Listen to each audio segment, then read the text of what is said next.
And welcome to the most authoritative hour on TV. It's The Pulse. We're live from our studios in Kokomlemle on your digital terrestrial TV because we're free to air on DSTV channel 421 and GoTV channel 144. Remember, we're your home of independent, fearless and credible journalism. This afternoon, as President Akufo-Addo announces a ban on after parties at weddings and funerals, we are hearing of 85 basic, senior, high and tertiary institutions in the Ashanti region, which has recorded 365 COVID-19 positive cases. We'll hear from the Ashanti region's health director, Dr. Tinkran, who is worried congregational settings must be a concern to all in the region. Also this afternoon, documents in the possession of JoyNews reveals the chief of at the center of the alleged $5 million bribe involving the Chief Justice Kwesi Enin had actually tried without success to get the CJ off the case. We have details of that document.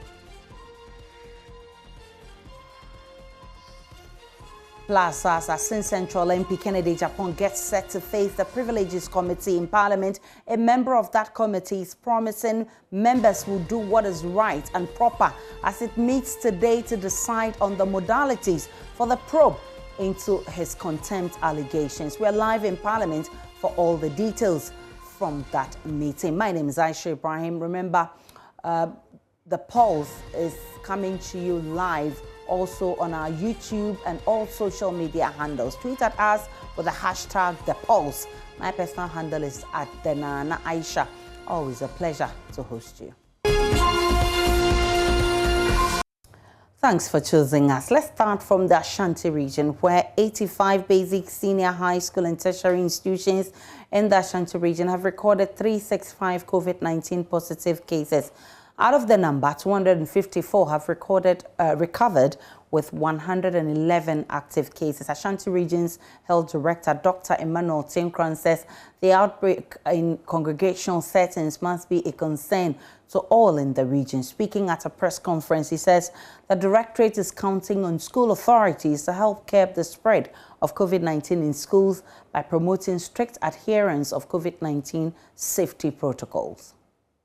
We've seen outbreaks in some schools in Ashanti region.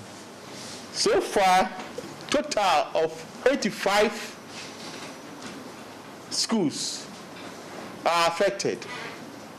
85 schools. This includes basic and then senior high schools. We've recorded 365 infections in these schools. So far, we have a total of 254 recoveries. Active cases are 111. And as at now, number of schools with active cases is 25. It's always a worry if we get outbreaks in the schools because the schools are congregate setting. And one infection is likely to spread to the whole school. So it's very important that the school authorities and then the management ensure that the protocols that we've put in place are adhered to in the schools. Unfortunately, this is not what we are seeing in most of the schools in Ashanti region. Because we were thinking that even if the public is not adhering to the protocols, when you move into the senior high schools where the system is regulated, at least the management, the teachers, and then the school children should at least adhere to the protocols. And that's we are not seeing in the region. It's likely that we will have to intensify education and then encourage the school authorities, especially the management of the schools, to make sure that as far as the children are concerned in the schools, they should ensure that they adhere to the protocols. Wearing of face masks is a must in all the schools, whether you are a teacher or a student. And I believe that the teachers will have to set good example so that the children can follow. So that is the situation with the schools. The Ashanti Regional Director has also been given an update about the progress of vaccination in the region. So far, we've immunized 454,897 people in the Ashanti with the first dose. Those that have received both the first and then the second dose is 161,454. You've seen that we have a difference of 293,431. These are those who are waiting for their second dose. So you know that as far as the vaccination is concerned, our coverage rate, the vaccination coverage rate, is very low.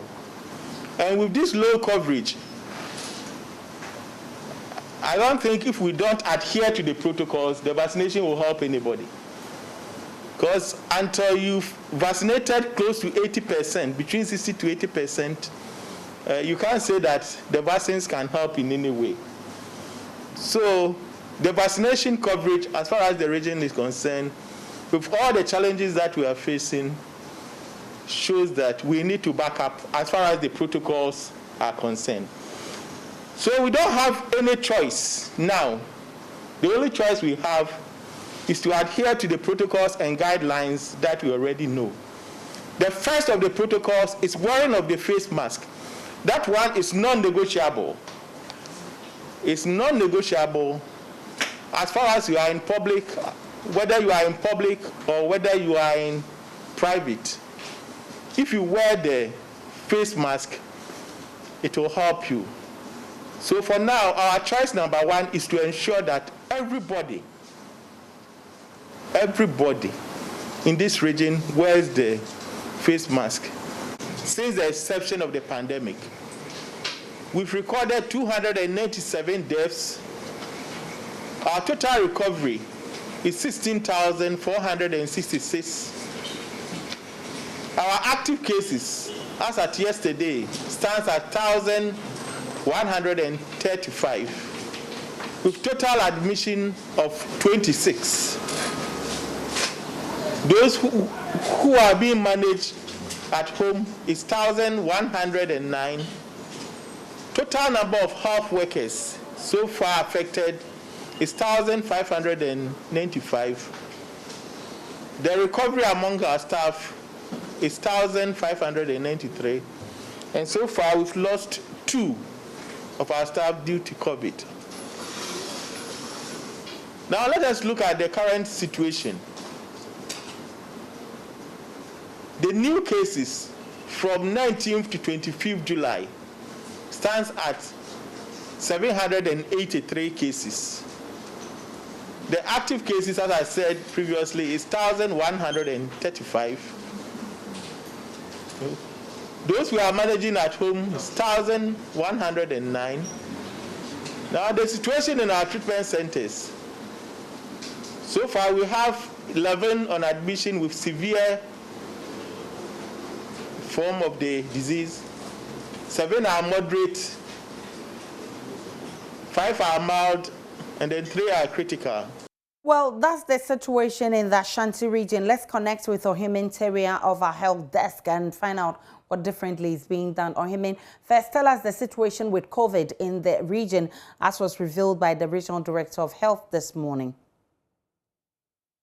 To Aisha, the Ashanti region as of now has 1,135 active cases compared to 840 that was recorded over the weekend. Remember last Friday when we spoke, the region had garnered 840 active cases, but now the number has shot up to 1,135 with the explanation from the health authorities is that this figure will go up as and when they collect data from the districts. Initially, it was just 25 districts out of the 43 district, municipal, and metropolitan areas. But now almost all the 43 districts in the region, has recorded a case. And the health authorities say majority of the cases are being recorded in Kumasi Metro. When we say Kumasi Metro, the greater Kumasi area, and then we have the Kumasi Metro program. The regional health director did mention that the cases are coming from the Edum area, that is the central business district of Kumasi. And then he also mentioned Abrepor, Oforikrum, and then Kwadaso municipality. So these are the areas that have been added up to the cases in the Kumasi Ashanti region as far as COVID-19 is concerned. And beyond this, if you look at the number of deaths, as at Friday, we had recorded 260 deaths, but now the number has shot up as we speak to 297. So it means over the period, we've seen an increase in the number of casualties as far as COVID-19 is concerned. The only issue that health authorities are unable to contend with is the fact that there is blatant disregard for COVID-19 safety protocols all over the place, especially as far as the organization of funerals are concerned. Everywhere you go, people are concerned and they are not putting up their face mask. Another challenge has to do with the emergence of what health authorities describe as highly transmissible Delta variant in the region. The regional health director also said, yes, they have recorded some of these Delta variants in some of the schools, in the 85 schools that have recorded cases in the region. So the Delta variant is also present in our schools. And the unfortunate situation is that the region has had to contend with low vaccination coverage. If you look at the backlog of people who are to be vaccinated, those who have received the first shot and awaiting the second shot, it's a number those who have received the first shot and the first and second shot. So these are the challenges that the health authorities face in the region as far as COVID-19 is concerned.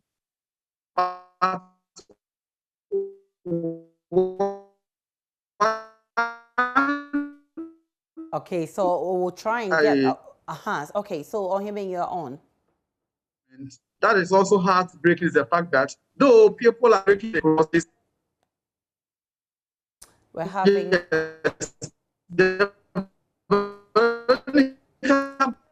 We're having a problem with our connection there. We'll try and raise Ohime Nteria there because he raises an important point about how authorities are beginning to gather momentum to deal with this issue. And also there's a bit about compliance with protocols in that region. When we get Ohime back, yes, Ohime, let's hear you if you're back. Yes, Aisha, I'm back. Yes, the health authorities are concerned with the fact that initially there used to be so much support from the... Ohime, there's a concern about compliance with the protocols. How are they approaching the situation in the Ashanti region? For the health authorities, for instance, they say they will rely on school authorities. They will need the support of teachers, especially in schools, where there's been an outbreak of the cases in the schools. Once they say the teachers must lead by example when they adhere to the protocols and also encourage students to do same. And don't forget, the number of health personnel are very limited. They can't be everywhere. So they are relying on first the school authorities to ensure that students adhere to the safety protocols, and also expect them to lead by example by also putting on their face mask, wash their hands under running water and all that, and also practice social distancing. When it comes to the general population, they also expect that, yes, the populace will also support the cause of the health authorities by adhering to the protocols themselves. Instead of organizing funerals and then attaching dinners and the rest to them, the rest to these occasions, should be disbanded. And once the president has announced that funerals should be held 2 hours, then the health authorities expect that the citizenry will also go a long way to, adhere to all these safety protocols as been announced. And then they also encouraging police, where organizers of these funerals continue to flout the safety protocols, then police should, once in a while or consistently visit some of these funerals to ensure that the organizers go and adhere by the safety protocols as been announced. And then when people appear not to, go by these safety protocols, then police can also bring the organizers to book. And with this, they hope that it will go a long way to make some impact. And they also rely on traditional authorities and influential people in society to lead the charge for people to also adhere to the safety protocols. That is in the form of education. So once we have these influential and traditional authorities also doing their best, then they expect the citizenry to adhere and then listen to them and accept every information that we put into the public domain. So these are some of the measures that the health authorities are introducing to mitigate the upsurge of COVID-19 cases in the region. Parliamentary is with our health desk, and he's been updating us on what is happening in the Ashanti region as cases over there rise gradually. Now, back here on the streets of Accra, many are still not observing the protocols. Watch the big men, those in charge on TVs, and then we see them walking around, and we are to learn from them. Leadership by example. There's a saying that there's a third variant of COVID in Ghana. Okay, go to the typical villages. When you are telling them third variant, they don't know what third variant is. So what are they to do? They are to learn from those in charge, the elderly, the MPs, the ministers. When they watch TVs, when they see them in their nose masks, they will also learn from them. An old woman will be like, why is this man wearing this? They will explain, and then they will also put on their masks. But we are in a country where our leaders don't put on their masks.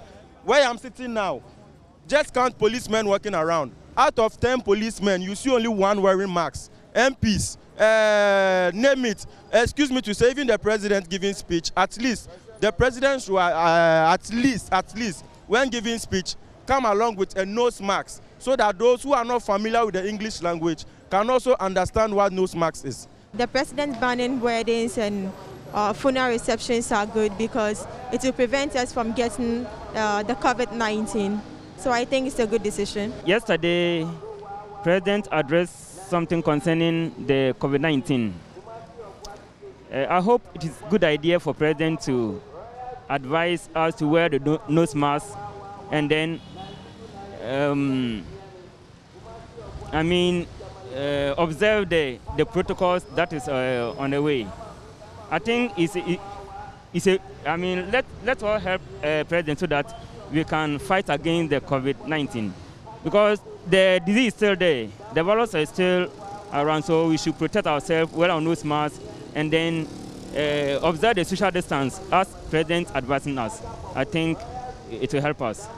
It's time we enforce the laws, and then we see how best we can curb this new variant, because from what he said, it's killing very fast than the normal one we know. So at least we should all be wearing our nose masks, because I think now it's even less expensive, the nose masks, which will help. And also he should at least help so that those who didn't get the vaccination too will be able to get it.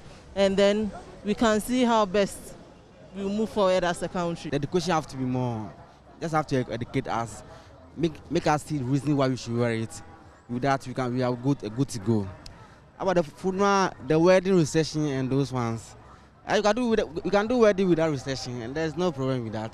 And so, when we understand that there's an issue, there's a disease that all of us want it to live, and they say, just sacrifice your reception. That is nothing. And so I believe that's the best way we should go. Well, President Akufo-Addo announced a ban on post-funeral and wedding receptions as part of a wide-ranging action to step tide in Ghana's third wave of COVID-19. He's also asked businesses to reintroduce the shift system and asked persons who can work from home to do so. Immediate timelines were not mentioned as to how these protocols are to be rolled out. Thankfully, we are joined by Dr. Aboagye Da Costa. He's Director of Health Promotion at the Ghana Health Service and Team Lead at the Risk Communication Subcommittee of COVID-19 Task Force. I'm grateful, Dr. Da Costa, for your time this afternoon. Thank you, Aisha. Doc, what differently do you seek to do, especially now that we all agree that people are not masking up, the same thing that will protect all of us from contracting the COVID-19 virus? Thank you, Aisha. I think I heard the Director General on your, yesterday evening, outlining some of the things that has actually been put in place, especially for the places that we are recording cases like schools and other areas. Now, if you listen to Dr. Tinkrine he also said specifically that certain settings should actually make sure that they comply with the protocols, and he tasked the school heads to make sure that they supervise those activities. So we are now doing targeting, but the fact of the matter is that as Ghanaians, we must know that for us to obviously get the zero infections that we want, or for the general behavior change, the components are three. The education bit, which the Ghana Health Service we can do. We have been doing since this pandemic actually started. Then there is also the responsibility bit. And that is where we are having the challenge. The individual responsibility is key to behavior change. Then the third one is the enforcement. This is where we will be linking up again with the security services to support us, to help us in enforcing the targeted, areas that we want to, like you heard the president say that the various transport authorities should make sure that they enforce the safety protocols when people are coming to obviously board the transport. So in this case, we will engage the GPRTU, the other unions, which we have been doing. In fact, we've offered a couple of trainings for their leadership for the schools. Yes, we use our school health education program with the Ghana Education Service to make sure that we reach out to them and educate the teachers again to make sure that they also enforce the safety protocols. So if you combine the three components, like the education, the responsibility, and the enforcement, we should actually get people obviously complying. So the media, to be honest with you, play a key role. Now, we consider you as frontline workers. That is why we gave you some of the vaccinations. But now I know that, obviously, a majority of the stations have also relaxed the education. But the point is, it's a collective responsibility. So we are calling on you. My team, we've been going from community to community. In the Ghana Health Service, all programs that we do, we make sure that we add the COVID-19 education to this. So I think it's a continuous process. And I also agree that people are tired, but the virus is not tired of us. That's the challenge. The virus is not tired with us. And now we have a new strain, and this strain is said to be obviously more transmissible. So I think it is all hands on deck now for us to make sure that we achieve the ultimate aim of zero infection.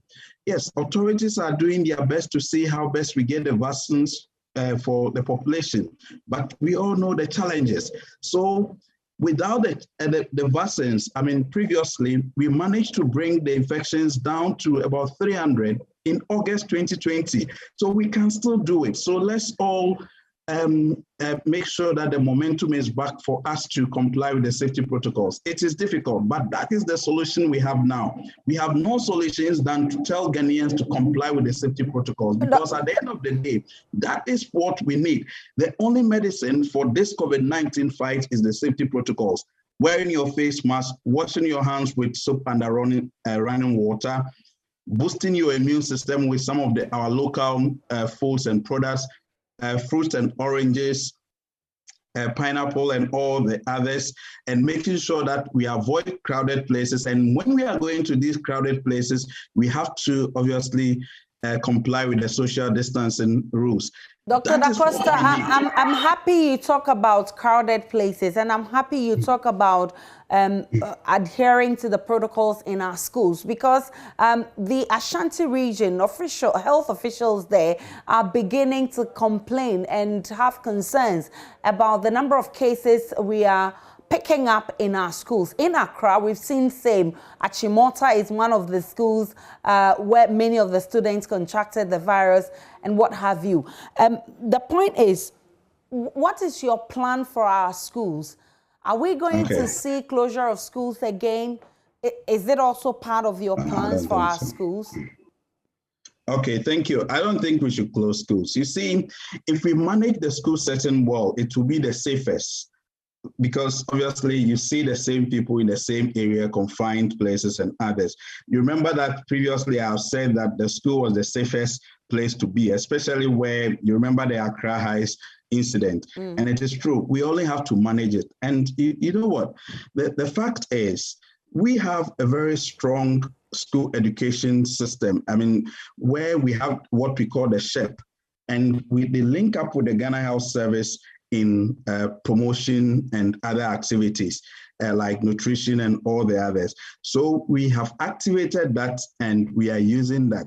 Now we are also organizing capacity building, training for the school heads, the teachers, the other support services staff within the various institutions. And with that, we should be able to manage what is happening. But the general point I want to make is that it is not only the schools.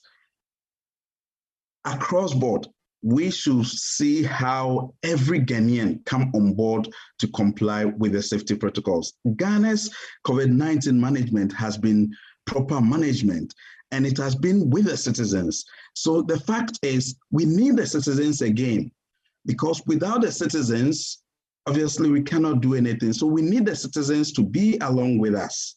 We certainly need everyone to, from now, begin to comply with the safety protocols. Like I said, I appreciate the feelings, because it is difficult to wear the mask. People are tired, but the virus is never tired of us. So that is what we have to, and we all have to come together to obviously mount a campaign, not only the campaign on the education, but to assume that responsibility, the individual and collective responsibility, as we task our security agencies to also help us enforce the laws. And when we do these three, we will be able to achieve whatever that we want to achieve in reducing the infections. Shortly before we spoke with you, we listened to some people we spoke to on the streets of Accra, and most of them lament over policemen who themselves are supposed to ensure that the protocols are adhered to, they themselves not adhering to the protocols. What's the collaboration between the Ghana Health Service and the law enforcement agencies in trying to achieve this kind of target we have? Thank you. So we have a very good relationship with the Ghana Police Service. In fact, in the risk communication team, we have some of them on board. I mean, from yesterday's announcement, we will deepen the collaboration and make sure that we obviously engage further to see how best strategically. In fact, it came to a point that the police officers themselves were in the various communities educating the population. And I remember there was an intervention that they did, during the peak of the second wave, where when they will mount, they will be at various points, and when they see trotro and the other vehicles going, and they see that you are not obviously wearing the face mask, they will pull you down and either give you one or ask you to buy.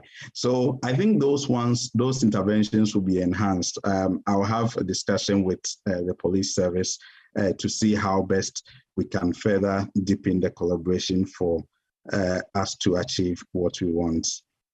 So for this weekend, if I have a funeral, if I have a wedding, and just after these events, we try and do our after party, who is going to come after me?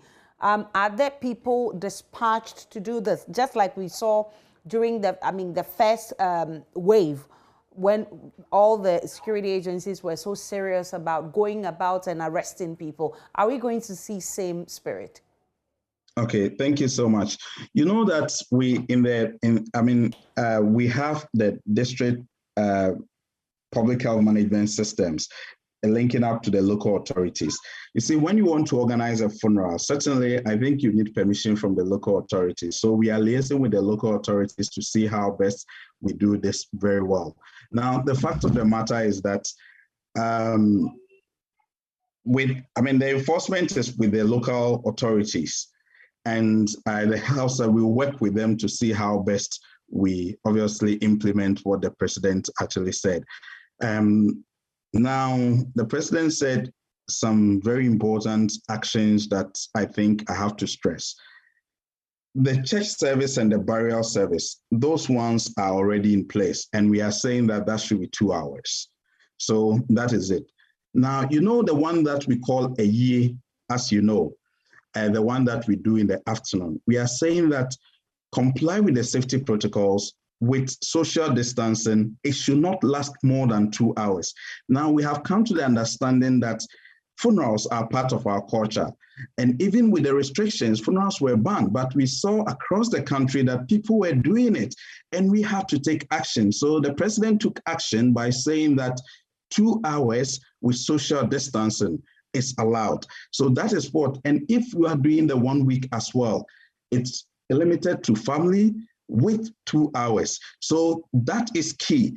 But the safety protocols should be in place, and the onus is on the organizers of those activities, because they will be held responsible should they not comply with those directives from the president. And like I'm saying, we'll be working with the local assemblies to make sure that these are enforced with the security agencies as well. So that's the clarity I wanted to bring to this discussion. Now, we're told some few weeks back that testing is zero. That's what we're made to understand, that we're not doing the random testing that we started some time back. But we're also told by health authorities like yourself that it's only through testing that we can get to know people who have contracted, and then we do contact tracing and ask those people to isolate or quarantine and what have you. So where do we stand now if we've stopped testing? Thank you. I don't think that we have stopped testing or we stopped testing. The fact of the matter is that, if you heard the Director General from the press conference, for the Minister's press conference, he actually stated that we're going to obviously test. But the point is, testing is actually determined by your cases and others. And now we are also going to make sure we enhance our 3T approach. That is the tracing, the testing, and the treatment. And you heard the president say that yesterday. So I know the case management team and the surveillance teams are on that, and they are having a series of meetings to see how best they strengthen. They'll be linking with the various regional directors across the country to see how best they strengthen the tracing mechanism. So I think that is it. But I can tell you that, obviously testing has never stopped.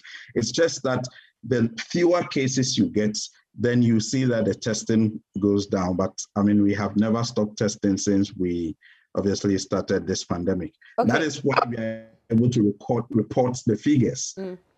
Doc, there's this particular one, and let me bring you in on this one. There's a professor who wrote an article this week talking about his experience at the airport when his wife was tested positive to COVID-19.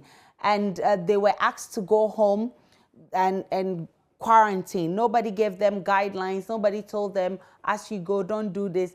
And nobody followed up on that one. So if they just go out there and start going about their normal duties, because if they were asymptomatic, they could just be going about their normal duties, infecting other people. His complaint is that nobody followed up from Ghana Health Service. Nobody called to check on them, to ask them, nothing. I mean, what's your plan? If people test positive at the airport, what's the procedure? Okay, thank you. So it's a good opportunity for me to explain what we do at the airport and when you test positive and also negative. So in fact, I have also seen a circulating video where a lady is claiming that she has done a lateral home test and others. So let me take my time to explain to Ghanaians what we do at the airport. So we are saying that before you enter our shops or before you board a plane outside to our country, you should have a 72 hours negative PCR test results, and it should be within 72. We are saying that when you when you land at Kotoka International Airport, we will also subject you to an immunofluorescent antigen test, which normally picks the live virus. So when we do that, number one, you are supposed to be given your results. If you are positive, then the Ghana Health Service team, including a counselor, will attend to you, take you through the processes. Now, there is also, government has dedicated a facility at Oyarifa for people who are not able to afford alternative accommodation like hotels, that selective hotels have been done so that, those hotels, I think we also have security personnel manning those hotels. So you have your choice of obviously taking the government facility or the alternative hotels that have actually been earmarked for this exercise. And these hotels are being manned by security officers. I think it's a range. So it is your choice to determine where you want to go. If you want to go to the government facility, we will take you to the government facility and treat you very well at the facility there. If you choose to go to any of the selected hotels, that is at your cost. And when you go there, whether government facility or at the hotels, the third day, we know that at the third day, we will come in and do another test for you, which is the PCR test. When your PCR test results is in and you are negative, then we will allow you to go. But if you are positive, we will keep you to make sure that the virus is not in you again. So that is the protocols. That is simple. Look, I am in the UK. Let me explain to you the UK protocols. See, before you come to the UK, you have to pay between £85 to £240 for a day 2 and day 8 test. Now, the UK public health system will not accept any test except the day 2 and the day 8 test. If you want to be released early, there is what we call test release. On the 5th day, you pay additional £90 for the test release. And that is what we are doing. So theirs is 5 days, ours is 3 days. And for theirs, it's either you are negative or positive. But for ours, you only have to be positive to do that. Now, if you are coming from a red zone country, you have to pay between £1,500 and £3,000 for your hotel, a pre-booked hotel, before they allow you entry into the country. So I think for Ghana, we have been very charitable to our brothers and sisters living abroad, and they should support us in obviously protecting the image of the country by doing the right things. Yes, we want them to complain when it is not right, and we will address the complaints. But what we don't want is for them to propagate falsehood. I mean, sitting on live, this thing and tarnishing the country as if you have there are complaint procedures, and when you test positive, trust me, the Ghana Health Service will take you through the processes which you have to complain, and we will address them. There is no point, obviously, doing live, this secreting video as if, because the test that the lady was showing, you can see that completely she does not actually understand what we are actually doing. And that is not right, because it is one country that we have, and we have to protect the image of Ghana. But Doc, doesn't that come back to the issue of education? If you educate people enough on the processes that we have to go through, we won't go speculating. Look, you see, before you travel, you get all the education that you need. Trust me, all those those who test positive, like I'm saying, we take them through a comprehensive education before we even take them to the various facilities that they have to, explaining the processes to them. All the airlines, we have organized training and so many things for them, so they know. But the fact is, what I'm saying is that, yes, we respect the feedback, but we are not saying that use the feedback to insult people. Use the feedback or use other medium to tarnish the country that you have. Because bear in mind, you see, once you do this, you think that, okay, well, you are voicing your frustration as other things. Come to us, tell us. In fact, there is a line. Let me tell you something. The 121, the government information line actually gives you that opportunity for you to call. Okay. But Doc, yes, are you also taking some of these feedbacks seriously? Yes, let me tell you. You see, if you remember the last complaints that we had, it was out of those feedback that we brought the test to release, the 3 days test to release, because initially we were not doing the 3 days PCR test. We were not doing that. But when we heard those complaints, people feeding back to us, we said, okay, what are other countries doing? We can learn. So we did the 3 days test to release, even after positive. So I think that was a massive improvement and since then I have not heard anything until this lady obviously issued the video out, obviously alleging all sort of things. But I know the Director General met with her, and we take it serious, and we will make sure that we get to the bottom of it. But my only challenge is that, you see, we shouldn't really take the opportunity to tarnish a country that obviously others are praising. If you have a challenge, a complaint, get to us. We will address your complaints. I mean, it's also part of the system, and we are supposed to do that. Like I'm saying, the 321 line is available. Even the 121, the one that we've been using for COVID, that one too is there. So there are channels for complaints. We have not closed our doors. The airport company also do have channels for complaints. And I think when I was speaking to their director of communication, they have their numbers actually there, that when you have such challenges, you can always call them. And we are prepared to obviously address people's concerns. We are really prepared to address people's concerns, because it is really important that we serve our customers well. And in serving them and serving the Ghanaian population means that we have to hear them.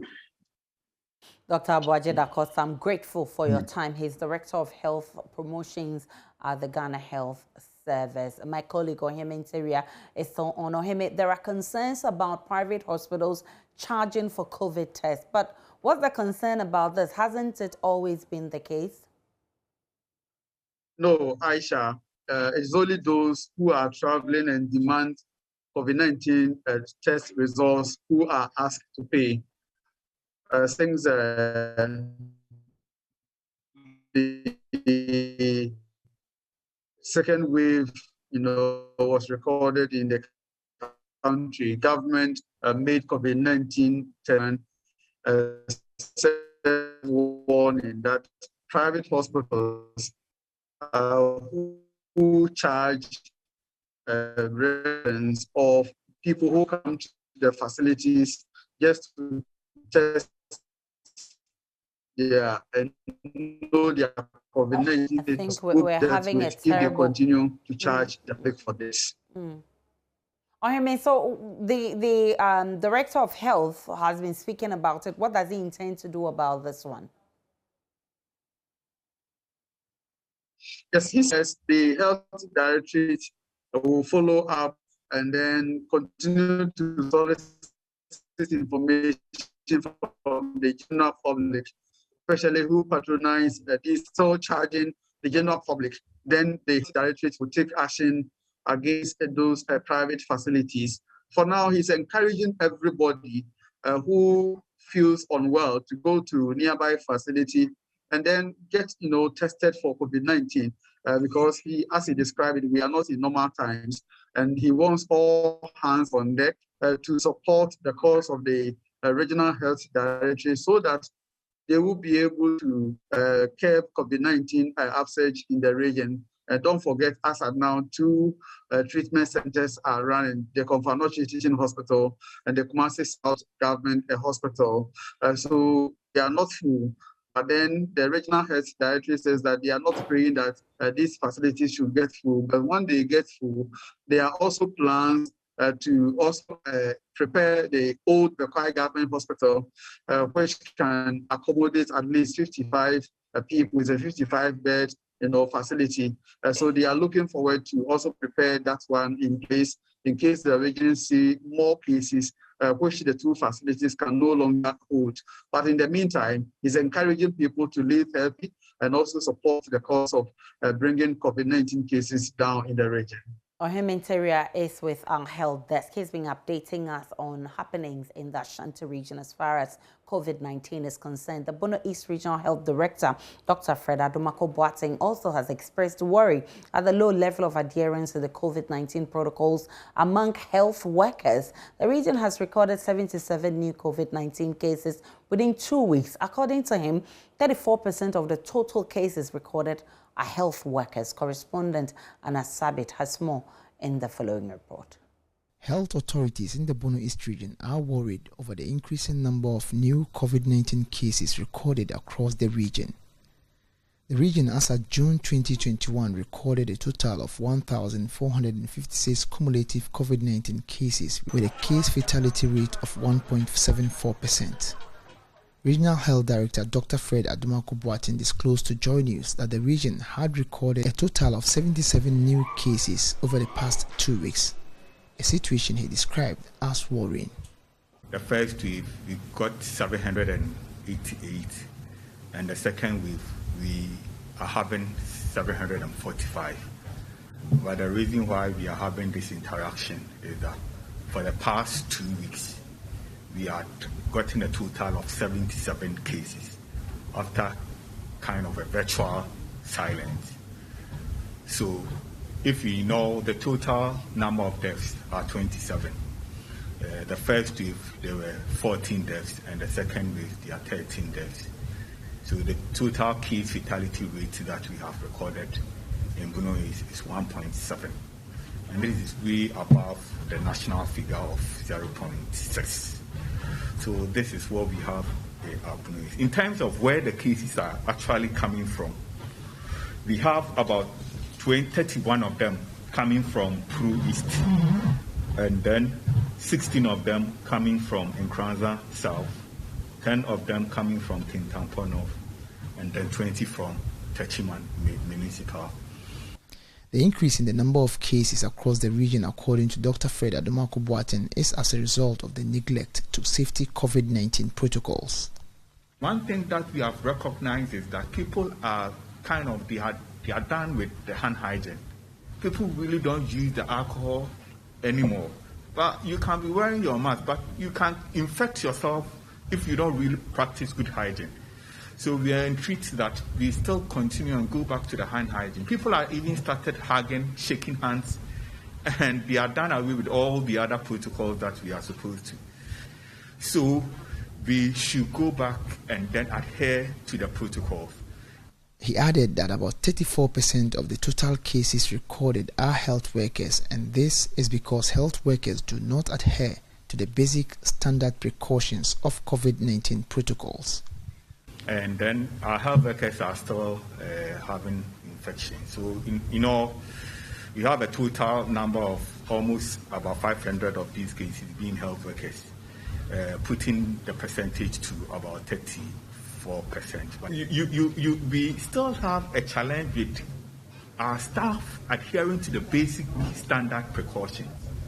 Authorities in the region are, however, putting in measures to help contain the situation. Key amongst them is the region's decision to ensure that all hospitals across the region manage positive COVID cases. Bono East, every facility that manage or admit cases, we are managing moderate cases of COVID. We only refer COVID when it's critical and refer it to a facility that has been mandated to manage severe. Every hospital, private, and public, is managing COVID-19. We have communicated that they make sure they have dedicated at least 10 beds to manage the cases. Reporting for JoyNews, Anas Sabit, Tichiman. And in Tafo government, the government hospital there, officials who work there say the treatment of children with COVID-19 is hampered by inadequate space. They say the creation of a separate isolation center for children, though beneficial, has been difficult. Medical Superintendent Dr. Kwame Agyemang wants urgent steps to be taken to address the challenge as the citizenry is encouraged to adhere to the safety protocols. Nanaya Ojima has more in the following report. Established in 1976 for about 4,000 persons, the Tafo Government Hospital is yet to realize any expansion despite increase in population to 300,000. Wards of the hospital are congested with only 5 beds for children. Though statistics are not readily available, a number of children in the municipality have tested positive to COVID-19.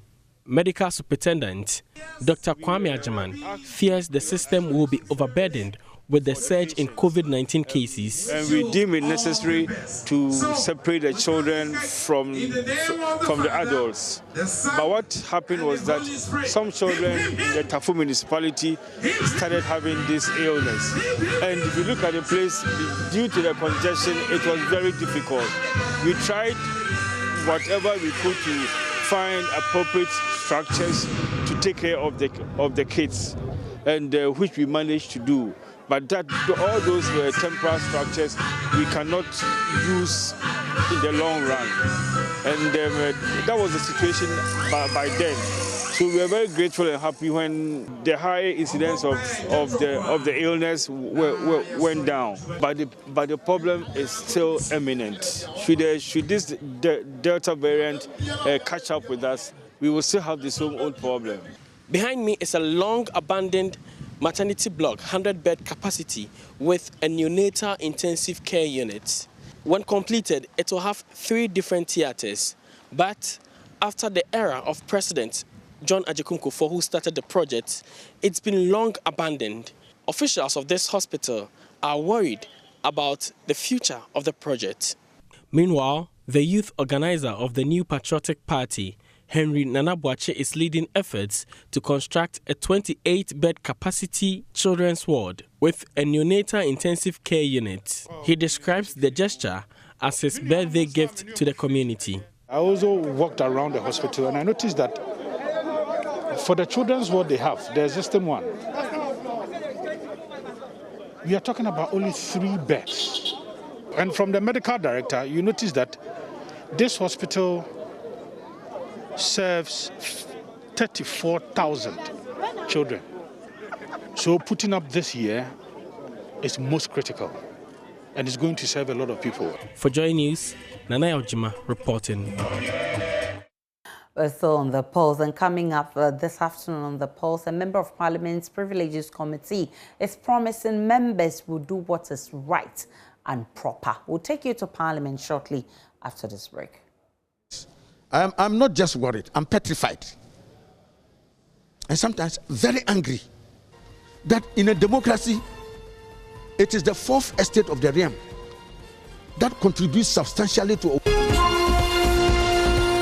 Welcome back to The Pulse. A member of Parliament's Privileges Committee, ABA Fafena, is promising members will do what is right and proper as it meets today to decide on the modalities for the probe into the contempt allegations against Asin Central MP Kennedy Japan.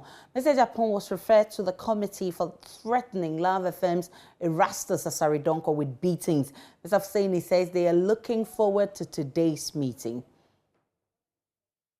I believe it to come. As a member of the committee, I'm also a member of the committee, and I don't want to prejudge what I have to say, because I cannot say it here and go and sit on the committee again and say similar things. But I can say that it is going to be a very interesting matter on the committee, and I think the committee will do what is right and proper. Is there that guarantee? Because then the claim then comes that he's come before the committee before, got away with it, as is claimed by a lot of people, as in Mr. Kennedy Japan. Is there a guarantee that the story probably will be different this time around? Gapo, I admire your ability to ambush, but I just indicated to you that as a member of the committee, I cannot divulge whatever the committee should do or what I will do at the committee meeting. I can only tell you that this is a separate matter with its own implications and others, and I believe that the committee will look at it appropriately and come out with what is proper, what is right and proper for the good people of this country. My final question will be, as a former journalist, are you worried about the seeming attack on media people and threats directed at media people and all, including that which went towards Erastus Asaridonko? Yeah, Gago, I've always said that once a journalist, always a journalist. I'm not just worried, I'm petrified. And sometimes very angry that in a democracy, it is the fourth estate of the realm that contributes substantially to holding the feet of government to the fire of accountability. A government that does not want to be accountable has no business seeking the mandate of the people. Why? You can't relish omelette and detest the breaking of eggs. If you don't break the eggs, how do you get the omelette? So you cannot want to be in government and don't want to be criticized and don't want to be held to account. They are fused, they are joined together. So accountability is part of the governance process. And so I fail to see why anybody would want to have a free pass and exhibit some deep-seated level of intolerance about criticism.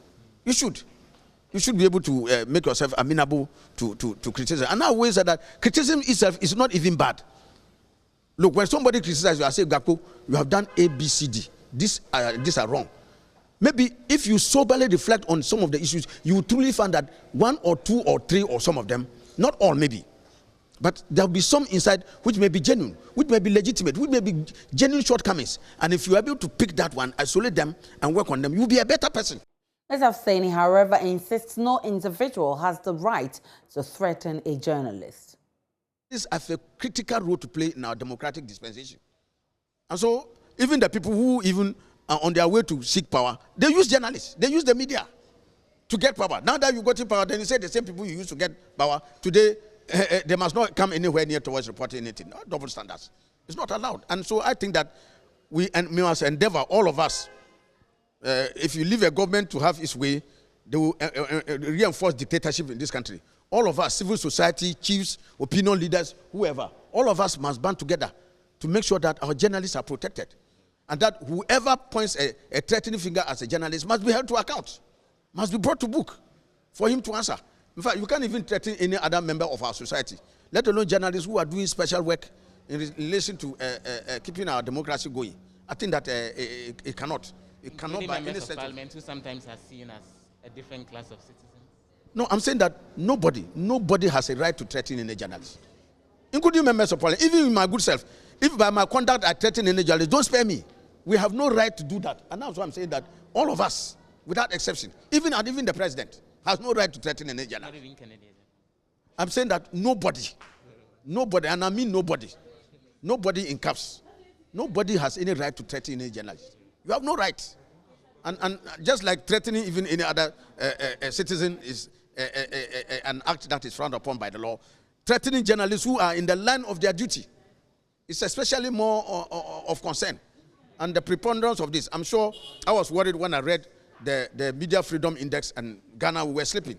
No, I think that is a very regrettable thing, because we had occupied a very respectable level when some years back this appraisal was done, and we were touted among the countries leading in the world of well-pressed freedom. And I think that we should do everything to get not only back, but even get better. And I think that when we reduce our posture from that belligerence, intolerance to criticism and others, and accept it as part of our democratic ethos, I'm sure we'll make. Documents in the possession of JoyNews reveal the chief at the center of the alleged $5 million bribe involving the Chief Justice Gideon Fafena had actually tried without success to get the CJ off the case. An attempt was made to also get senior Supreme Court Judge Jones Doche off the matter as well. Gideon Fafena's former lawyer, Kwesi Fafena, claims the CJ had asked for a $5 million bribe to deliver a favorable judgment. Court correspondent Joseph Akable walks us through documents in our possession on this unending saga. Gideon Fafena in September 2020 petitioned the Chief Justice asking that the CJ and Justice Jones Doche recuse themselves from his case. He explained that this will assure him of a fair hearing. He accused the Chief Justice of raising issues about whether a village land could be that expensive. This is said to have been a reference to a $16 million judgment that the Chief had won against telecom giant Vodafone. The Chief additionally questioned why the panel of 5 judges had been increased to 7, adding that the Supreme Court's decision granting Vodafone a stay of execution would not have been granted had the panel remained 5. Justice Jones Doche, on the other hand, is accused of having stated that officials of the Lands Commission suppressed evidence in this case while ruling in a different matter, even though aspects of the case remained pending. Justice Doche responded to the petition in October 2020. He described it as lacking substance and written with bad taste, with the sole intention of picking their own panel of judges. The 2 judges stayed on the case with the enhanced panel granting Vodafone's stay of execution. The court also granted an application for fresh evidence to be adduced by Vodafone. The chief then brought another application before the Supreme Court, also asking for leave to lead fresh evidence to contradict the evidence that Vodafone had been asked to adduce. By a majority of 4-1, the court granted the application in favor of the chief. Only the Chief Justice Gideon Fafena dissented, insisting it was wrong to give the chief an opportunity to remake his case. Let's now go back to Parliament, where my colleague Opoku Gakpo is standing by for us with more on the committee's meeting on modalities on how to quiz the Assin Central MP Kennedy Japan, who's been referred to the Privileges Committee for his contempt comment against Love FM's Erastus Asaridonko for him to be beating. My colleague Opoku Gakpo will be giving us more about this meeting by the Privileges Committee to discuss how they're going to be quizzing the Member of Parliament. But just so you know, the Member of Parliament for Assin Central, Kennedy Japan, has been condemned by a cross-section of the public for asking people or saying that he would have beaten Erastus Asaridonko if he was the president. He would have beaten him mercilessly for his testimonies at the committee that was probing the Ejura disturbances. And this matter was brought to Parliament, and the Speaker, Alban Bagbin, referred the matter to the Privileges Committee. The committee is supposed to meet Kennedy Japan, but first the committee is meeting on modalities to engage the Assin Central Member of Parliament. And our man, Opoku Gakpo, has been monitoring what is going on at this meeting. He will be telling us more about it. But first, let's see what has emerged that 47 state-owned enterprises have since 2016 failed to submit their annual financial statement to the Finance Ministry in a contravention of the Public Financial Management Act. Indeed, more staggering is a revelation that only 14 out of the 126 SOEs responded to the ministry's directive to submit their annual statement in 2019. Finance Minister Ken Ofori-Atta, who disclosed this, said the development is unacceptable and does not promote good governance. Addressing chief executive officers of state enterprises at a performance signing contract, the Finance Minister said the revelation highlights the need for a renewed performance contract. As of the end of 2019, an aggregate net loss of 586.49 million Ghana cedis was recorded in the SOE sector. This compares to a loss position of 188.9 million Ghana cedis in 2018.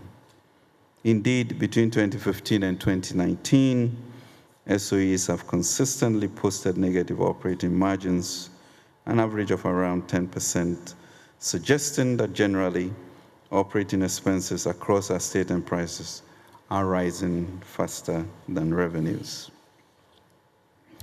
Ladies and gentlemen, a total of 47 entities have not submitted any financial statement to the Ministry of Finance since 2016, a flagrant contravention of the Public Financial Management Act 921. Indeed, in 2019, only 14 out of 129 SOEs responded to the requirements of this section. These statistics highlight the need for a renewed performance contract between the state and its enterprises. To recover from COVID-19 pandemic, we must pursue aggressive accountability, transparency, and responsible custodianship. The performance contracted an initiative of the State Interest and Governance Authority, SIGA, which aims to evaluate and assess the performance of the chief executives. President Akufo-Addo said government has initiated key strategies to make the state enterprises profit-oriented entities. Government has initiated various policy reforms and interventions to achieve the key objectives of fostering coherence in the supervision and oversight of SOEs, as addressing key constraints hampering their performance. These policy reform and enhancement measures, as set out in the 2017 State Ownership Report, have been grouped into the following thematic areas. 1, streamlining government oversight of the SOE sector. 2, piloting corporate governance improvements. 3, government on-lending policy. 4, credit risk assessment for SOEs. And 5, rationalizing compensation and salary disparities. So what happens to the chief executives of state enterprises that fail to meet the target set? Executive Director of SIGA, Stephen Asamoah Boateng, tells my colleague Elton Brobe non-performing officers will be recommended for sacking. Because of the COVID, there were some difficulties. But even in the middle of the COVID, companies like Gidco, VRA, Ghana Gas, they turn around. Now, even VRA is indicating they will make profit, and they might even pay dividend. I will push them to see. So things are far better than they used to be. I'm very grateful to God for everything that He's done. Again, we heard some rather, what I would like to say, not so nice comment from the Finance Minister, that you have 41 SOEs. They've not submitted their financial statement since 2016. How is that possible? The numbers are not so clear because some of them are defunct entities. But yes, there are some who are having difficulty with their financial statement. The COVID delayed a lot of the auditors going in. But I put pressure on them, and I believe now we have about 86 of them who have submitted it. The 14%, which is the number that he was trying to give you, is people are pushing them very hard. It's not easy because of COVID, and then the social distancing. But I've asked them to get the Auditor General to give them schedules. So by the close of this year, they should have submitted them. Otherwise, they'll face penalties. So for those who have signed on to the target, what happens if they are unable to meet them? It affects their bonuses, it affects their salaries, and it affects their performance in terms of how, especially the management, are promoted. For the CEOs, if they don't perform, then the recommendation is to go to the President to relieve them of their position. Let's cross over to Parliament, where my colleague Opoku Gakpo is standing by with more on happenings in Parliament. Opoku Gakpo, what can you tell us about this meeting and other things happening in the House? Hello, you can Joseph. Hear me. Today, the Speaker of Parliament, Alban Bagbin, has actually been speaking right here in Parliament House. There's been a special session in Parliament House to honor him for his contribution to democracy, and this is an award that came from the Millennium Excellence Foundation, and he's been speaking at that event, disclosing among others that he as Speaker and Parliament as an institution will not do anything to frustrate government business under any circumstance, regardless of the fact that there are equal number of NDC and NPP MPs in the House. And he's also been disclosing that he has a very cordial relationship with a number of key leaders in the country, including the Chief Justice and the President Nana Addo Dankwa Akufo-Addo himself. That comment received an endorsement from the minority leader, Haruna Idrisu, who made the point that he actually buys into that comment that Parliament will not do anything to frustrate the business of government going forward. And then there were comments from the majority side as well. So that has very much been unfolding in Parliament. A number of other things have been happening. We're paying attention to that planned meeting of the Committee on Privileges to actually come up with the details of the modalities as far as the work of its investigation into contempt allegations against Kennedy Agyapong is concerned. So we expected that those details will be out by the close of day today. But as well, we gather that the committee that's actually looking into the issue with the purchase of the Russia vaccines has actually been compiling its details. We gather from very high-level sources that the committee members are meeting leadership today, even as they finalize their report, in order to actually submit to Parliament by Friday. But Aisha, finally on that bit, we've been gathering some additional details, including disclosures in some documents that apparently the Attorney General, Godfred Dame, did communicate to the Minister for Health that there was evidence that those vaccines could have been acquired from the Russians directly. And let me quote briefly a letter that we've chanced on as far as the Russian probe is concerned. The Attorney General made the point that he knows that the vaccines are produced or manufactured from Russia and other countries are procuring directly from the manufacturers. But Ghana has elected to procure it through a third party who is not an agent of the manufacturer. And the Attorney General raised the concern with this. This is something that we gather the committee members are making a very big deal with, even as they finalize their report to submit to the House latest by Friday for the House to take a decision on what sanctions should apply and what the way forward should be. Aisha.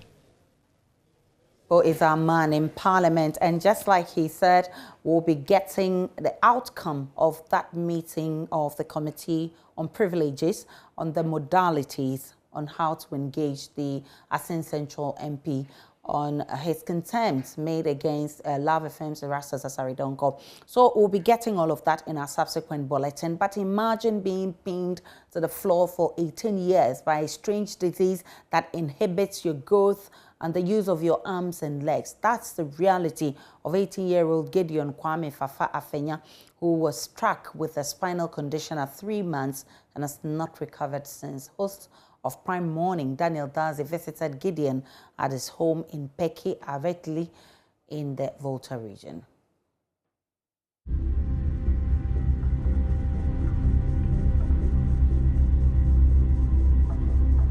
What have you been doing for the past 18 years? I'm sure you've been working or schooling, definitely living and growing. For Gideon, whom we're just about to meet, he spent every single day since he was 3 months old bedridden with a spinal condition. We're here to meet him and Doris, his mother, whose life has changed dramatically since her son was diagnosed.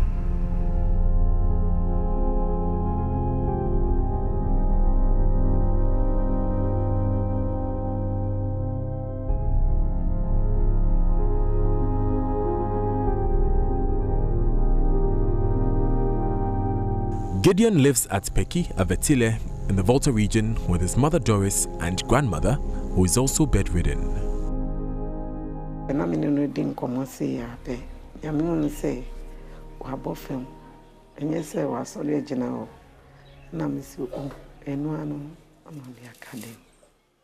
"18 years ago, the 3-month-old baby was crying, eating and sleeping like any other child until things started getting worse.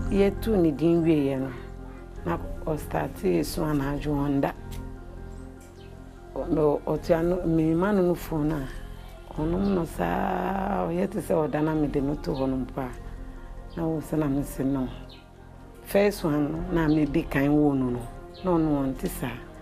Until no senior or ye and na me de who ye say, Bribi a ye akolan. Me catch my sister, no friend, and I don't go hospital. I don't know pain, no go share, say, me spinal cord. Inti free one omo my date say in samba. Nan so yes sign the chibe film. Na ya nyaskanti. Better me say scarcity na yamfana anko bisine. What seemed like a routine illness has kept him in bed since then, preventing him from growing into the man he should have been by now. Caring for him has become a full-time occupation for Doris. She is unable to take up a meaningful job because her son needs her help. First, I to make up a job mama for. If you are distant, I move train Accra. Now, maybe war no 90 centi a year. I'm a to make up baby. She. Baby, I make up baby. Just say to Musana or be a friend say. Oh, be Beshaman Abia, a honey haya, just say me person a quachi, and Jano say, so come dinner. Monso, and now when yes, I'm Biama will be say, Abia, so come dinner, I see, Miana, me, send me out, see me in nature, my crown, Sam, and I can into me. Say we young, we yes, send me a scene.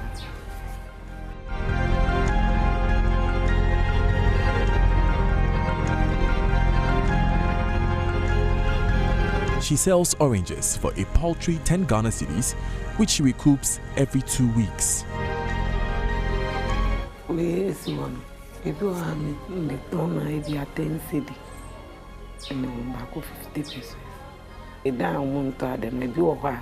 So come to me say 3 cedi, 4 cedi. A damn man, young son, me near me. That's right. Then to ono swan na ebia 3 cedi no wo kwa nyama ton ebia embrade no ne ho no be yi 1 cedi wo na koto biani de ma wo. Her 18-year-old son, who should be graduating from senior high school by now, is unable to walk, talk, or feed himself. He simply did not grow.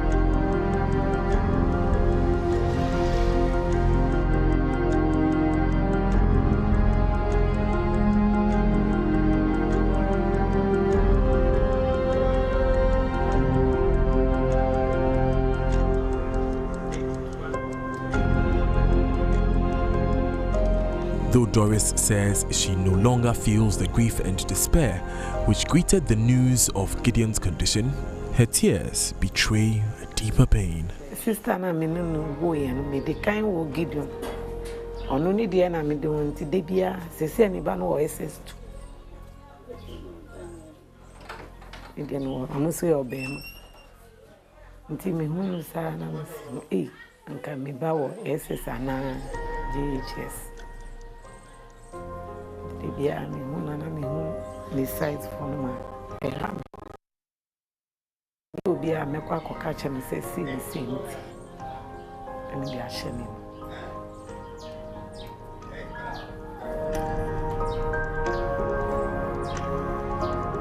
Terry is a social worker at Peki with the Ripple Foundation.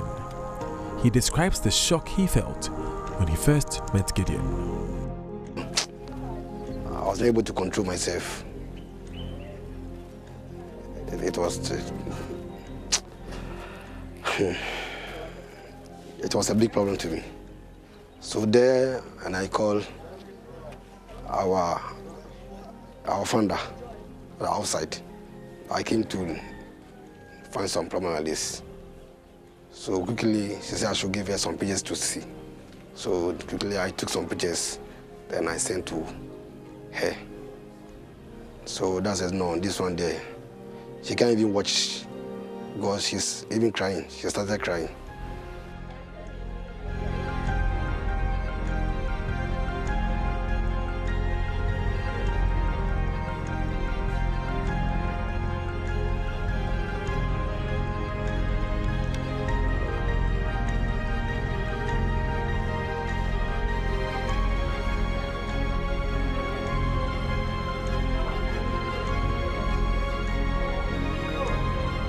For Doris, there is still hope for her that her life can improve in some way and that Gideon's condition will change. Medical officers say it will be difficult for him to have the semblance of a normal life, but definitely his comfort can be improved. We wait to see what the professionals have to say, but we're hoping that tonight Gideon will sleep in peace. Daniel Daze, JoyNews, Peki.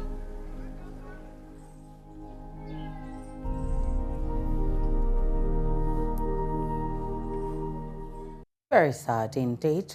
We'll look at how this pans out. We'll take a break. We'll be bringing you sports shortly. Now for sports, head coach of Real Tamale United, Shaibu Ibrahim Tanko, has revealed he was determined to help the club qualify to the Ghana Premier League when he was appointed to lead the team. According to him, after such a long absence from the country's top flight, it was only right to harbor such ambitions, which came to pass yesterday following his side's 2-0 win over Unity FC on the last day of Division League. Shaibu Ibrahim Tanko has been speaking to Joy Sports' George Adu Jr. So, Coach, thank you very much once again for your time. I hope you're able to find some time to sleep. How was the night?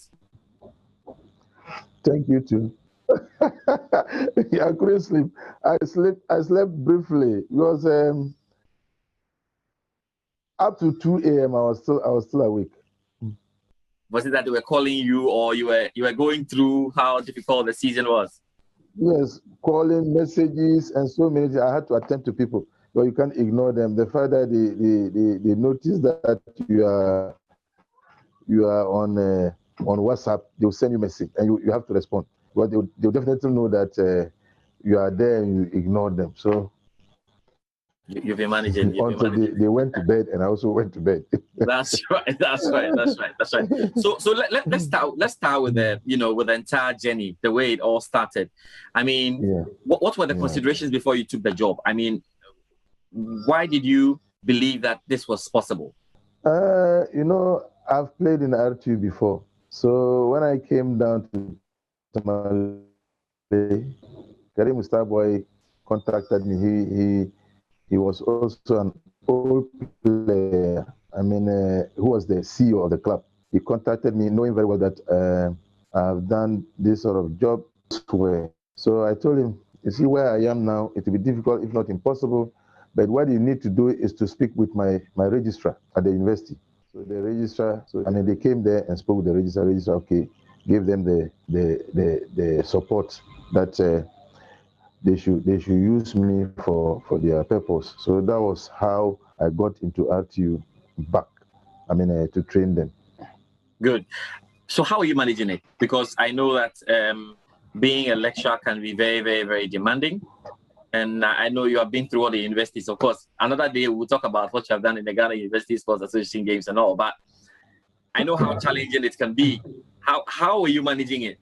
See, when you have so many things to combine, then you have to schedule your time very well so that challenge or any problem behind. So that's how I program myself. And now let's talk about the team. So how did you put together this team? Because I saw you brought a lot of young boys. You fused the team with some UDS players and all. Yeah. So when I was handling the team, I mean, I used my university players because they are very young and can run. So I decided that I'll start with them. As time goes on, then we'll bring in other players to augment it. So that was the secret. It was I took the UDS team to Nigeria for West Africa University Games and we won that tournament. That gave us the leverage that we can really perform if we put our acts well in the championship. Let's talk about the kind of challenge you had inside Tamale, because inside Tamale alone, you had two good teams like Tamale City and Steadfast FC, who gave you a serious run for your money. How was the competition in Tamale like? Yes, I mean it was highly good in the sense that their existence really motivated us to work beyond our expectation, because they are doing well, and after you being an old team, you don't have to relax. You also have to redouble your effort. So that was the secret. In actual fact, they really helped our cause. And you really had to push to get the stuff down. Tell me about the away travels. I realized that the away travels were not easy, even though it was competitive in Tamale, like we can say, but the away travels were not easy. Tell me about the away travels. Yes, the away travels, the challenges, I mean, were that playing against the teams there was difficult, especially in the Brown Afro region.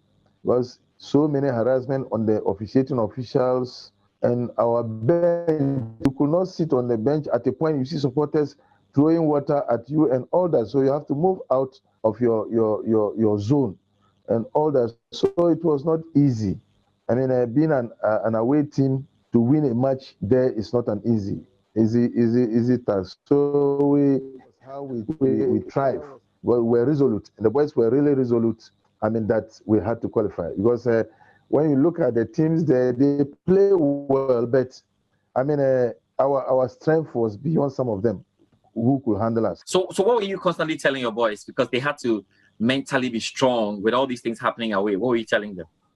Right from the word-go, our first match was in Kintampo. I told them, we have gone through pre-season for 8 to 12 weeks. 12th week was when we were to start, and the league was postponed. So we continued. I told them, with this sort of preparation, this first match, we have to win it. And indeed, we won the first match away. So that was how I was pushing them.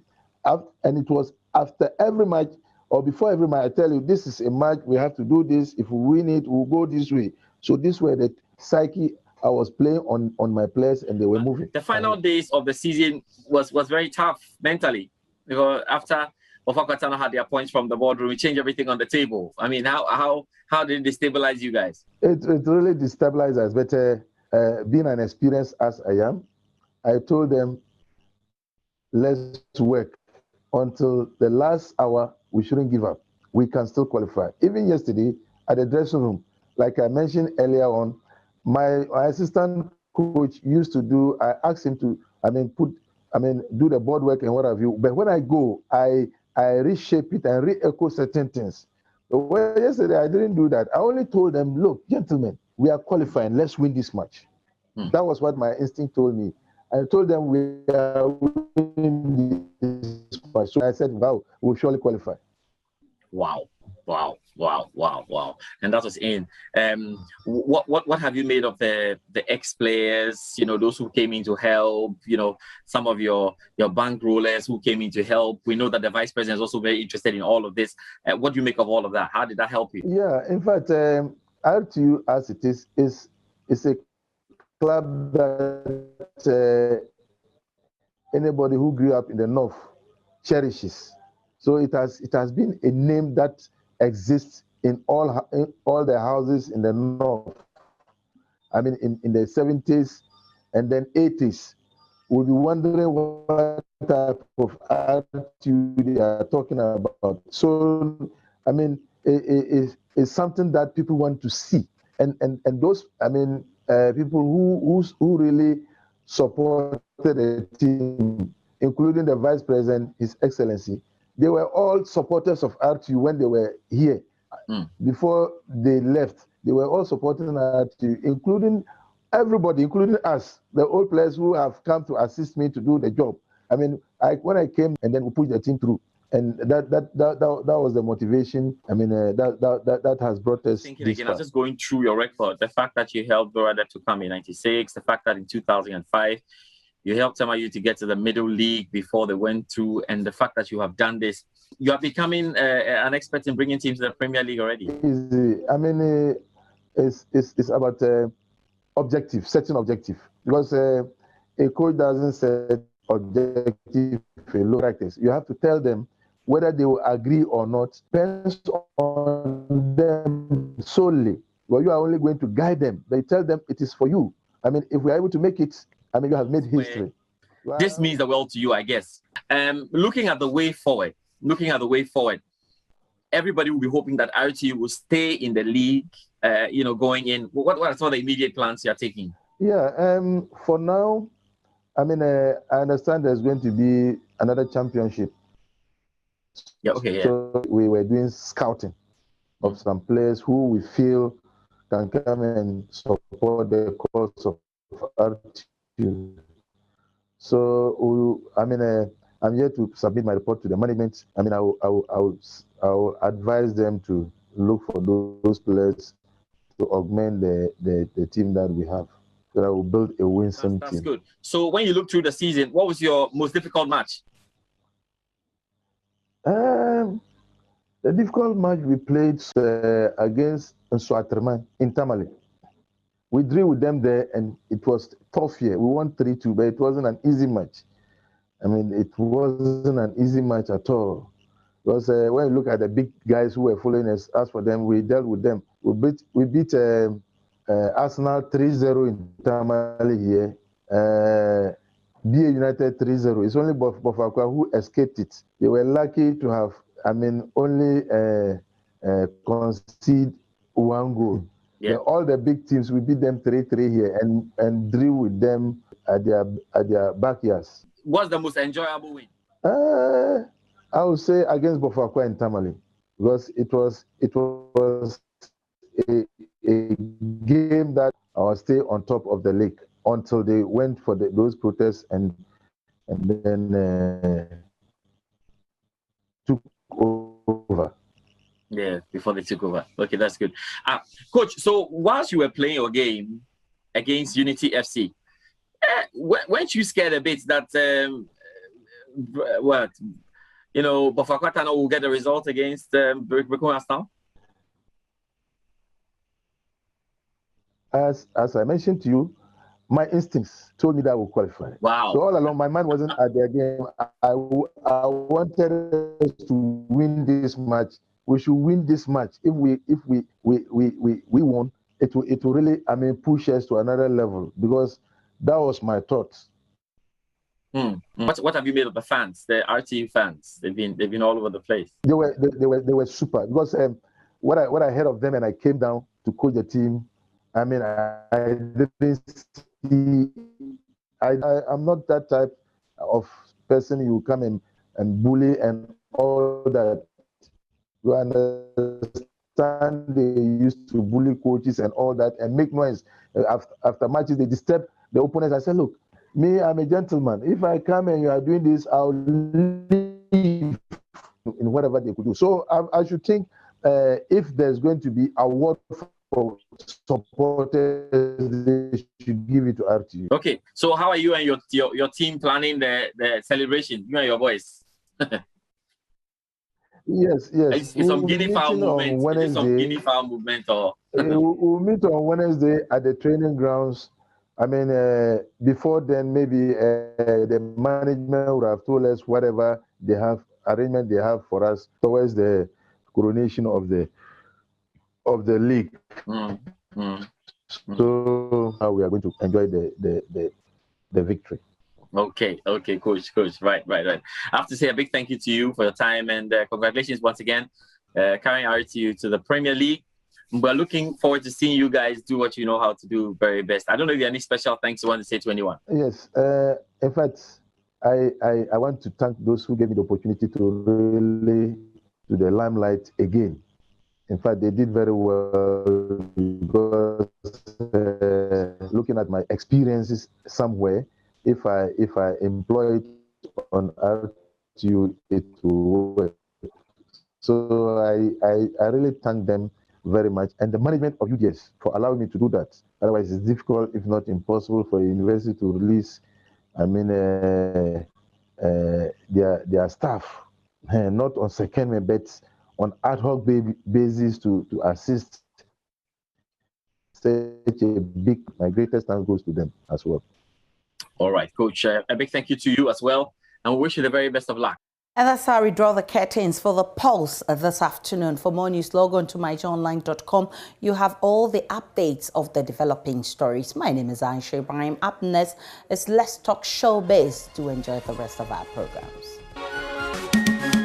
It's a brand new week. You are so welcome to Let's Talk Showbiz here on JoyNews on your multi-TV channel. My name is Becky. It's always a pleasure bringing you all the stories that you need to hear in the world of entertainment. Please stick with me. I'll be right back. If you've just joined me, this is Let's Talk Showbiz. Of course, the wind is blowing my hair. So let me give you all the stories. Let's start with the Ghana Music Awards UK launch, which happened at the La Palm Royal Beach Hotel over the weekend. Organizers are saying that they can't wait for the main event, which is set to happen on the 9th of October. We have all the details, all the exciting news, all the performances that you missed over the weekend. You get to relive all of it here on JoyNews on your multi-TV channel. Ghana Music Awards. Alodia has been a champion of Ghana music out there in the UK for over decades. That's why for some of us we were happy when we heard he was the one organizing an event like that. I've been there a couple of occasions. I think 2 years ago I was there, 3 years ago I was there. And so for me, himself and Dennis, like you say, Party in the Park, these are people that have championed the Ghana cause. I think elsewhere in the States, people are trying to do the same, but I think a replica of this, as in Ghana Music Awards USA, you know, I think they're in town too as well. Exactly. It's also happening in August. Wow. Then we're taking a proper center stage in the world. Well, still here on just before we get inside to hear who is making it to what nomination. Well, I have a lot of people walking through my camera on my microphone, and one of this is this man. Angwesa, how are you doing? I'm doing very well, thank you. Ghana music has come to a very relevant point again tonight. Yes, it is very, very important when we have such schemes, because this is where musicians get rewarded.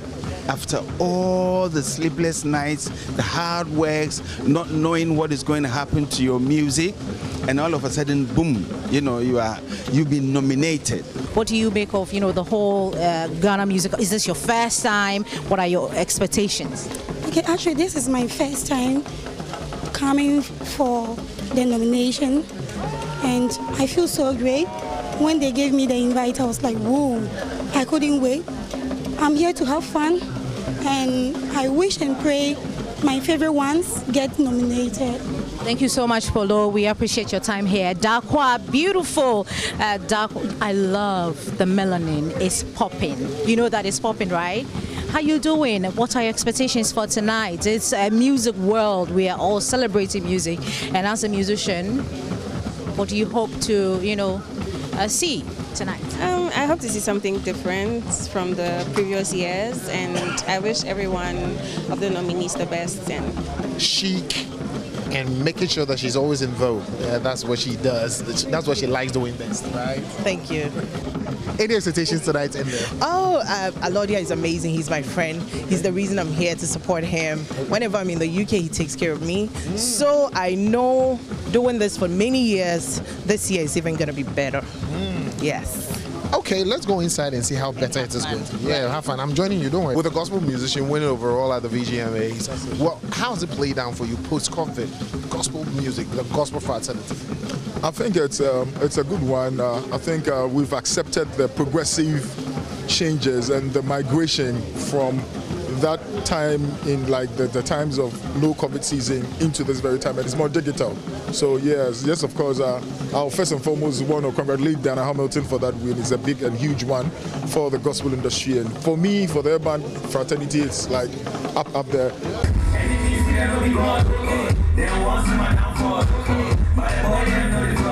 Oh yes, I know we've worked so hard, and we've been here, and we still look or sound like some new artists just came yesterday because we believe in the brand, and we always want to project Ghana to the world. So we're stopping now, and we're happy that the time is here because we've never received any award since we started working in Ghana, in the music awards, and I think the time is here. So we're not surprised that already 4 nominations already. So we thank God for that. It's been awesome. I mean, the gospel is raining everywhere. Isn't that true? Raining. You know me, I always do this for the love. Okay. Yeah, so I would really appreciate everything that comes with it. I know I have I think songwriter and then male vocalist. I don't know about the rest though, but I'm just hoping I could see the rest. It be mad, crazy. You know why? Because me, Africa say I started crash, but it's been the 5th year. That's crazy because like last year, the one I go 2 years ago was mad. So the organizers of the Ghana Music Awards UK are here with me, Alodia West Coast. So far, I mean, we've come to the end of the launch of Ghana Music Awards UK. Were your expectations met? Trust me, I couldn't believe it. I was gobsmacked when I saw the crowd, you know, but that shows you're doing a wonderful job. And I just have to say thank you for even you as well, because if it wasn't the media, you know, we won't be where we are now. Although we're doing it, but the support of the media is pushing us as well. And we just say thank you. But it hasn't been easy, but we'll get there. We'll get there. So at this point, the question that everybody will be asking is, so what next? What are we expecting on that day, come October? What can you say? The 5th anniversary, Yes. Trust me, it will blow everyone's mind. Trust me, the 5th anniversary, what we got in store, even me, I'm scared. Trust me. Okay. What we got planned for 5th, I can't tell you now, but trust me, you will see it. I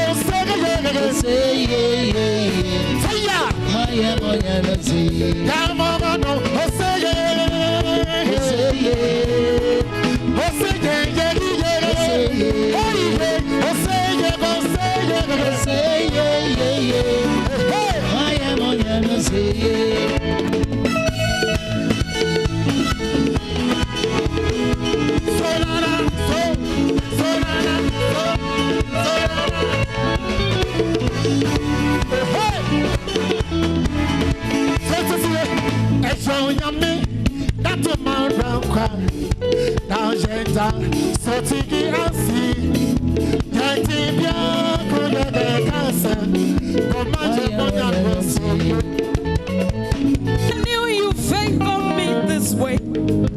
You turned my life around. I never imagined.